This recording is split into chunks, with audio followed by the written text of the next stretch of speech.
When it comes to airlines based in Hong Kong, Cathay Pacific is front and center.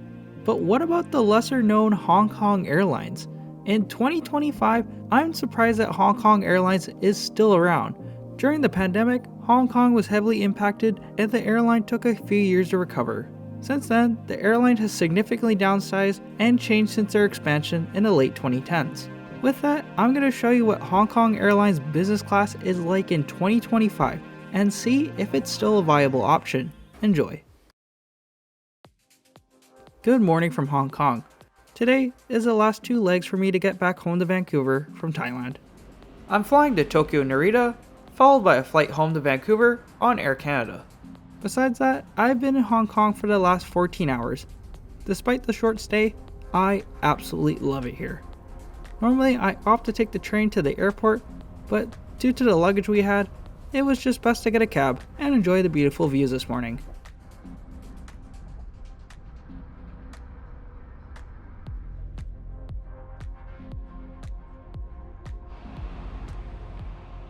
Upon checking in, the lines for economy were fairly busy, but the line for business class was relatively short.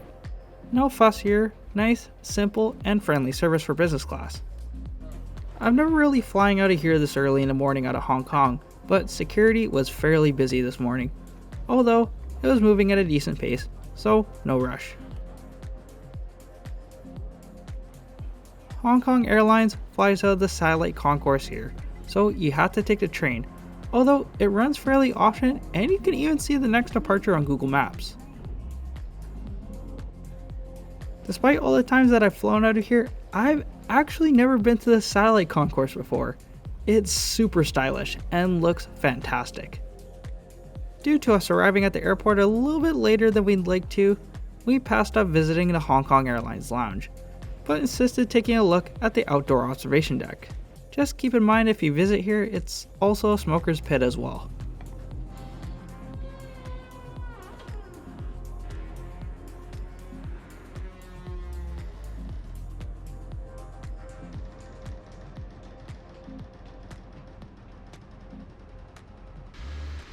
After taking this flight and typing out the script, I asked myself, is Hong Kong Airlines a low-cost carrier with premium options, similar to JetBlue? Well, after looking, they specifically say on their website that they're a full-service carrier, although, as you'll see soon, it may not be as premium as one might hope for. If you don't know, and could tell by its livery, Hong Kong Airlines is jointly operated by the mainland HNA Group. That ownership happened in 2006, and that's why you'll find a similar livery with Hainan Airlines and Capital Airlines, for example. Speaking of which, today's aircraft is this 11-year-old A330-300, which will be taking us the 4.5-hour ride up to Tokyo Narita. Hong Kong Airlines once owned several A350s, but has since sold them due to financial restructuring post-COVID. A bit of a shame because the A350 is such an amazing aircraft. But regardless, let's hop on board and see if this A330 compares, as it has somewhat of a similar business class layout.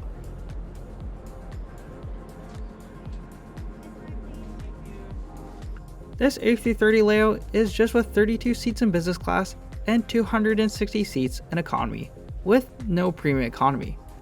I was originally seated in the aisle, but eventually moved to a window seat. But first, let's have a quick rundown of what this seat has to offer.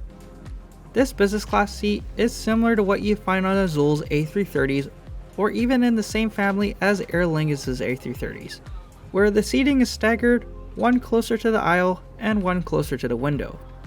This is actually my first time trying a business class seat like this, and now I can kind of see why people are upset with it being so close to the aisle. In relation to you to the aisle, it's honestly no better than a regular economy aisle seat.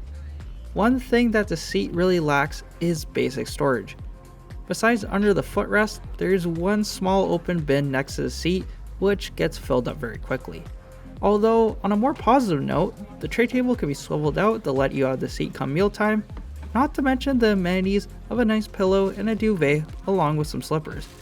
No amenity kit was provided. There's everything you expect from a typical business class seat, so it's hitting all the check marks in that department. The compliments of a pre-departure drink, Hong Kong lemon iced tea, and a hot towel from the friendly flight attendants was a pleasure to have before this 4.5-hour journey. As mentioned earlier, I ended up moving to a window seat. Similar to the aisle seat I just moved from, this is also pretty close to the aisle, and pretty far away from the window. Under the side table is the footrest for the seat behind me, which is a lot more ideal. Odd number seats are the ones closest to the aisle to keep in mind when you're booking. I've definitely had better business class seats before, but you know what, this is more than acceptable considering the length of this flight. But that's enough of a seat tour, it's time to push back and leave this beautiful city behind. Even though we just pushed away from the terminal and I lost a Wi-Fi connection, I'm still connected to data with today's sponsor, Airlo. Airlo offers eSIMs for the next time you travel without downloading off sketchy websites or even dealing with a small SIM card that you can actually run the risk of losing. It's easy to pick out one of Airlo's affordable plans along with regional plans that cover a handful of countries. What's just as easy as purchasing a plan, the time it takes to install an eSIM, which takes less than 5 minutes. Once installed for your country or region, that's it, you won't have to install another eSIM for that country. Save 15% off when you spend $10 or more on your next plan with code NONREVMAX15. Make traveling abroad and getting connected a lot easier with Airlo. Thanks again to them for supporting my channel. Now, back to Hong Kong.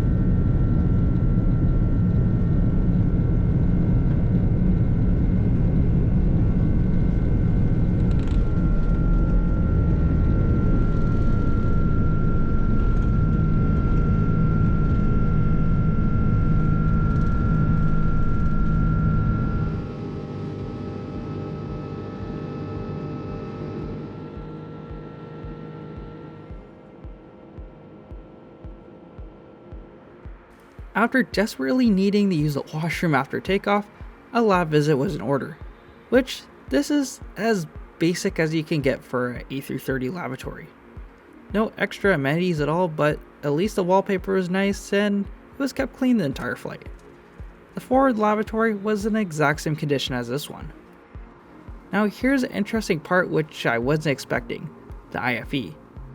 Headphones are handed out after takeoff, but I usually opt to use my own. This came with the added bonus of the worst headphone interference I've ever had on a flight. But anyways, the system is controlled by this unique remote I've actually never seen before. This is where it really fails at being a good system for passengers.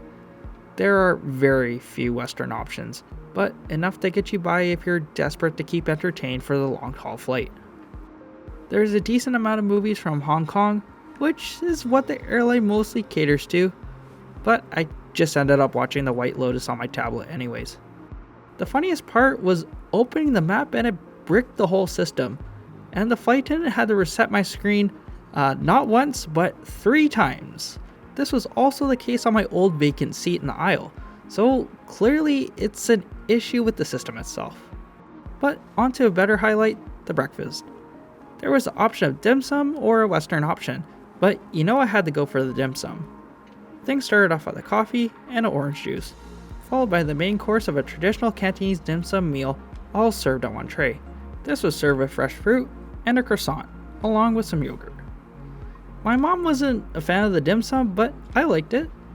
I love dim sum, and it's a great treat to have on the rare occasion. Chocolate truffles were also handed out after the meal, a nice cherry on top for a great breakfast.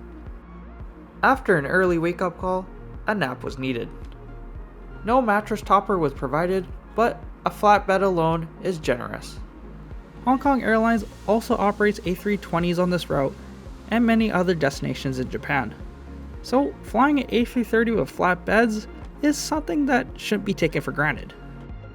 I had a great nap for 2 hours, but it was a little bit noticeable when people were walking by. When I woke up, I got offered another Hong Kong lemon iced tea, immediately followed by another one before landing. I think the highlight for me on this flight was how generous and friendly all the flight attendants were. Like, overly generous and extremely accommodating in a great way. Look, it wasn't warranted by any means for how nice they were, but it's so greatly appreciated. Even being a bit sympathetic for the broken IFE system, but that's completely understandable and not their fault. Speaking of which, yeah, that system is dated and just bad. In the meantime, it's just best to bring your own entertainment and keep in mind that there's no Wi-Fi.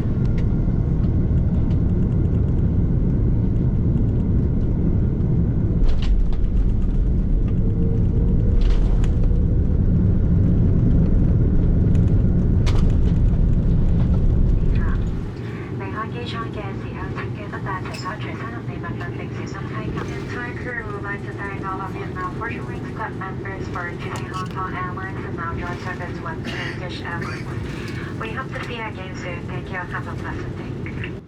Well, is Hong Kong Airlines a full service carrier?